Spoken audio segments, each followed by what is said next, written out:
What is good with the YouTube? It is your boy Sean Rock to the represent Mandatory Thrive HG with body movers, because every day it is mandatory for us to thrive, and I am back again with another video. What we're going to talk about today is natural bodybuilding. I'm going to kind of break down my experiences with it, what I've learned along the journey, and just like save people a lot of time. And to me, you don't have to compete and get on stage to be a natural bodybuilder. If you care about aesthetics and developing a physique, for the most part, that's a bodybuilder mindset. So let's just kind of break down what natural bodybuilding is. Natural bodybuilding is utilizing your body's natural ability, right, to build itself through training, diet, right, and recovery. That's pretty much natural bodybuilding, building a physique through those three elements. And supplementation can be natural bodybuilding too. So we're gonna talk about like a lot of the misconceptions and a lot of the lies that a lot of young guys won't admit, but they get fed. So for me, I started dabbling into fitness, my fitness journey at around like 19. And the backdrop of why was because I had like a natural build, like I could flip and I could like dunk and do little stuff like that. Now, even though I was short, I could dunk and jump real high. So I always had like some abs and kind of a muscular upper body. It wasn't developed or nothing. It was just like that natural African American, build. So I noticed that I would get a lot of attention because of my abs and my upper body. So that's what kind of like started me on a journey of like trying to get a better look. So initially, my first introduction to bodybuilding was to go to the library and read up on some books. And there was this book, it was by Men's Health, and a couple other books that I picked up, and I read it. It talked about cardio, strength training, supplementation, blah blah blah. But I must admit, the bulk of what it was talking about in the book was supplementation. So the first mistake that people won't admit, people won't say, and a lot of people go wrong here, and I went wrong here for years, is we put so much investment into supplementation. Before I got my gym membership, before I wrote out my training program, I bought supplements. I don't really know why. Maybe it was because I was reading the books and stuff, but I went to GNC and I loaded up on supplements. The GNC person was like, oh, I was like, hey, I think I just need a multivitamin. And I don't think it was pre-workouts at the time. I think it was a multivitamin and creatine was what the first things that I knew that I quote unquote needed, because I literally thought at the time I needed these things. So as they walked me around the store, they showed me multivitamins and creatine. Now, mind you, I'm young and impressionable. I'm working at McDonald's right now. I'm living in my mom's basement, so $400 a week is pretty good. So I'm thinking of buying like a regular multivitamin, but they're like, yo, you got to get this vitamin pack. You got to get this vitamin pack. So I'm like, cool, I get the vitamin pack. And then they're like, okay, you got to get the creatine. I'm like, cool. And like, well, you want to get some vitamin C for recovery. right? I'm young and impressionable. I don't really know and understand all these different things. And they're like, oh, you can get some ginseng for energy, right? So off rip, I spent the bulk of a bunch of money on supplementation, because in my mind I thought I needed the supplements, and I thought the supplements was going to offer me like some superior edge, or make me recover better, or whatever I thought. I don't know. And I realize now that I already went wrong there, because supplements, I'm not going to get on here and say that they're worthless, because I still take a multivitamin to this day. I don't know if it does anything, but whatever. I don't know if they're worthless, but they sure don't do that much on that level. And how do I know? It's because years later I went broke. I couldn't afford food, and I couldn't afford supplementation. I pretty much had to eat what was available to eat, and I had to train the way I trained. And I built a phenomenal body back in my early 20s doing just that, with no supplementation, no nothing. So that in itself lets me know that the supplementation thing is just way overblown. But it's not even about it being overblown. You can take supplements, it's no big deal. It's the stock we put into it, the energy we put into it. I put a lot of energy into research and studying, like trying to put it back when YouTube first came on. I was like trying to create the perfect stack, and I felt if I was missing one element or couldn't afford one element, I felt like my training suffered, or I was like off, and it was a waste of energy. So that's one. Number two, within that, food was not number one on my list. You know, I spent thousands of dollars on supplements, but I was scared to buy food. I was scared to buy food. I was hesitant to buy food, not understanding, and now understanding, and what I'm telling y'all today is that food is the joint. Supplements don't got nothing on the food. I'm telling you, whenever I invested my money in food and ate, I recovered better, I felt better, I looked better, I performed better. Food is what fuels your body. If you're trying to get big, you're trying to get lean, whatever you're doing, your nutrition, your food is what you need to focus on first. Food. Food. I cannot stress that enough. You gotta get the nutrition down. That's a golden rule. For a natural, food is your best friend. You gotta eat clean, quality foods. If you are a vegan guy, you need to be eating a lot of rice with a lot of lentils and a lot of beans in combination to get your proteins, right?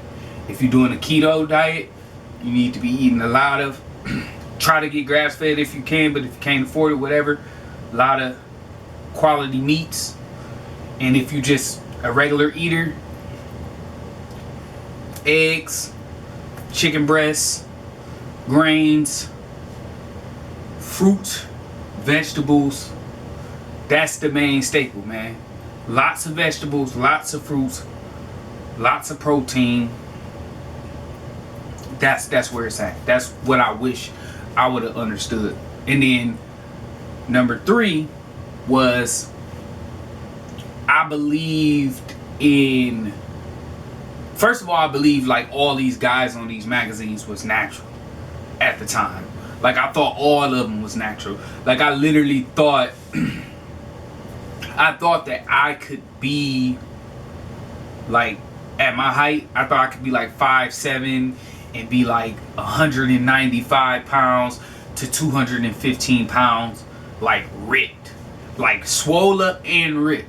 I believe that because I believed that the supplementations was gonna get me there, and all these guys were natural. I didn't understand what steroids was and all of this other stuff. So when I first started training, I would do workouts like they would do, right? Like I would do shoulders, and then back, and then legs, and then chest.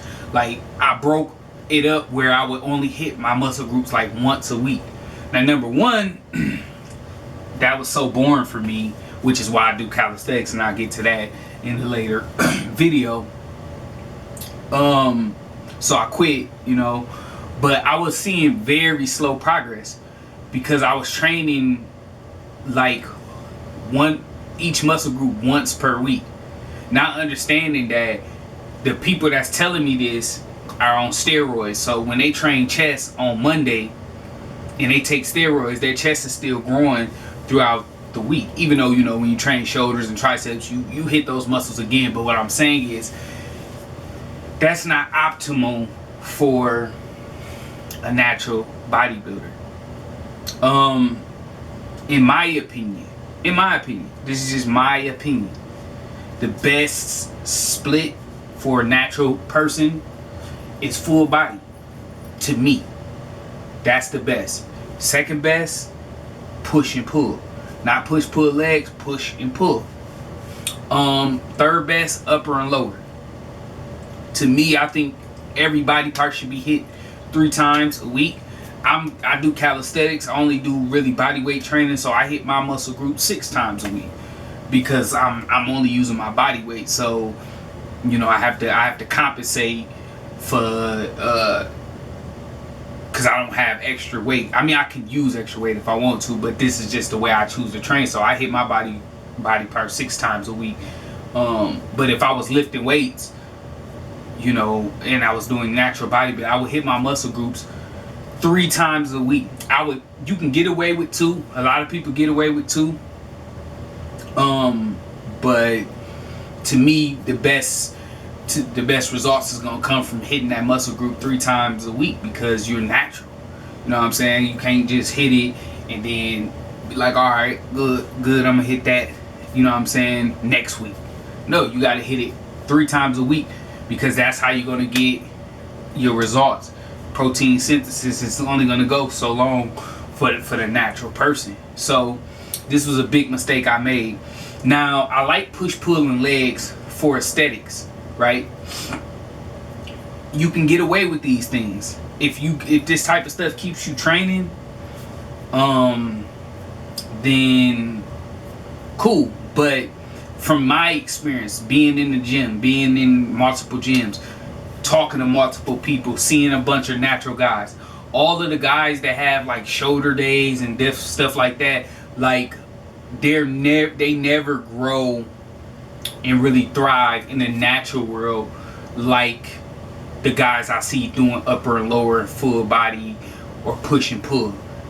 They just don't, unless they're one of them guys that's like real intense, serious dudes who like they're in a really a bodybuilder. You know what I'm saying? Like they really a natural bodybuilder. But like just the average person, you got to go with what science says, and that's full body workouts, upper or lower, push or pull. It's no way of getting around it. So another mistake, bro splits. Stay away from the bro splits. Stay away from them, man. You're not gonna get gains like that. I've seen all type of people. Other things that I see in the natural bodybuilding world is the biggest thing I see is the delusion of, because you have a little bit of abs showing when you eat carbs and different things like that, that you can be like super big and ripped and detailed at like higher weights. I can't express how much I've seen guys ruin their physiques and can't get back because they believe these lies, or guys tell themselves that they're ripped or lean or that they're cut and they're just really fat with muscle because they're trying to get to numbers that don't make no sense. And I can't try to act hypocritical because I was one of the guys for years like that. I wanted to be 190, 195. And yeah, you can see a little bit of my abs, you know, because I was training so much, doing so many exercises and stuff. But you got, when you trying to do natural bodybuilding, you're not gonna be at no heavy weights. Even that over the 6 feet mark, no heavy weights. You're not gonna be too crazy heavy if you want to look real good. You know what I'm saying? And a lot of guys argue this. A lot of guys just do too much. So don't try to get as big as possible. 10-20 pounds of quality muscle over time is great. You know what I'm saying? Don't end up fat and can't get back because you're trying to be 200 pounds. I've done that. I've seen plenty of other people do that. It's not a great space to be in. You don't want to do that. Take your time, eat quality food, slowly build yourself up or slowly build yourself back down. Do it the right way. Another thing is cardio. Dudes don't want to do cardio. If you're natural and you want to have a detailed look, forget. If you ain't got to be natural, period. You got to do the cardio, man. All these fads and switches, it's not only just about how you look, it's about your health too. You gotta hit some cardio, man. I see dudes all the time. I know a couple dudes, natural guys, and they jacked, but they can't walk up a flight of stairs because every time they're in the gym, they don't use no barbells, no dumbbells, definitely don't do no body weight exercises. You know what they doing? Machines. Their whole routines is machines, and they have great physiques. I mean, their body's phenomenal, but it's just not functional. And they can't do nothing. They can't run, they can't do nothing. They just look great. You don't want to be that guy as a natural. You want to be able to perform in life. That's the importance of this whole thing.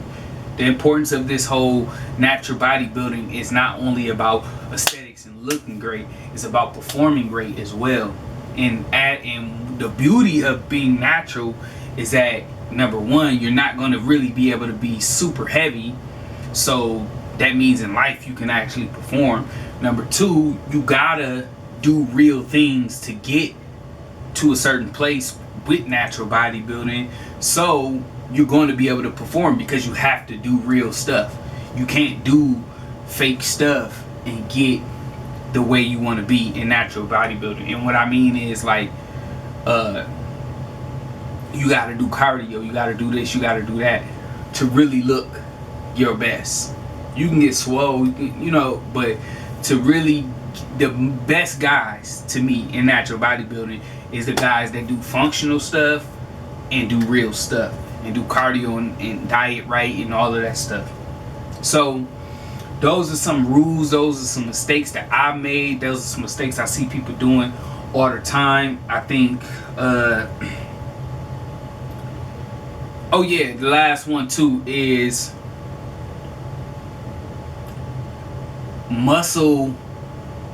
being muscular is not going to guarantee you buns. You know what I'm saying? Like, you gotta have a bigger motivation than impressing girls. That could be a starter motivation, but you won't make it far, you know what I'm saying, with that type of motivation. Which is why I switched over to calisthenics from traditional weightlifting, because when I was doing traditional weightlifting, I never was consistent, and it was because I only viewed my training as an ends to a means. Like, yo, if I do this, then I'm gonna look good and it's gonna give me girls. So that type of motivation never stays. You gotta have a more stronger motivation than something superficial. You know what I'm saying? Like, if you want to do natural bodybuilding, you gotta do it for you. You know what I'm saying? You gotta do it for you. You gotta do it for the betterment of yourself. And that's where I'm at now. I love training my body and attempting new things and doing different things, but it's really for me. Like, at this point, it's no longer to impress other people or to outdo other people. It's just because I enjoy it, and it really gives me something tangible to focus on. You know what I'm saying? Outside of other things, it's kind of like a especially with bodyweight training, like I do a lot of different stuff to kind of see, like, oh, how can this work? How can that work? Oh, you know, it's just fun to me. You know what I'm saying? It's like I'm my own personal guinea pig, you know, and I'm attempting things, but I also get a sense of feeling rewarded and confident in myself when I actually take something. I mean, take nothing and make something. Because that's basically what bodybuilding is. It's taking your body, your natural body, that was just can be anywhere. Because think about this, and this is my story. Right now I'm about 192 pounds, right? And I'm trying to cut to 175. But if I didn't train, or just ate regular food, like just regular, not even nothing crazy, just ate regular food, I guarantee I'd be over 200 pounds at my height. How do I know this? Because I've done it. And genetics is a major key. Genetics is a major factor of how your body is designed. But it's dope to me to right now be 192 pounds, working myself down and feeling great, feeling leaner, you know, and looking a certain way compared to what my natural way of looking is supposed to be. Because I know my natural way of looking and how it's supposed to be. How do I know? All I have to do is look at my family members. All you have to do is look at your dad, look at your uncles, look at your granddads, then look at your other granddad, look at your other uncles and your other granddad, and it's going to give you a pretty clear indication of how your frame is going to be developed. And that's most of the men in my family, none of them is over 6 feet tall, but all of them is over 200 pounds, well over 200 pounds. Every last one of them, on my mom's side and my dad's side, all of them is stocky, under 6 feet, and over 200 pounds. So your genetics matter. You know, there's some great things about that, is because being stocky, like I said in the beginning of the video, I already had like abs and kind of muscle to my frame even as like a kid, so it kind of got me attention and stuff. But it's just like the girl who's like thick in middle school, right? Like, she can gradually get thicker until she's like fat. You know what I'm saying? Like, that's kind of how it goes, by genetics. So you got to understand your genetics and utilize to your best abilities. You know, that's my opinion on it. So I'll be making more videos. I just want to jump on here and talk about that. If you haven't subscribed to the channel, man, I appreciate y'all. Remember, dream big, work hard, live great, don't stop. It's your boy Sean Rock Tiller. I'm out. Peace.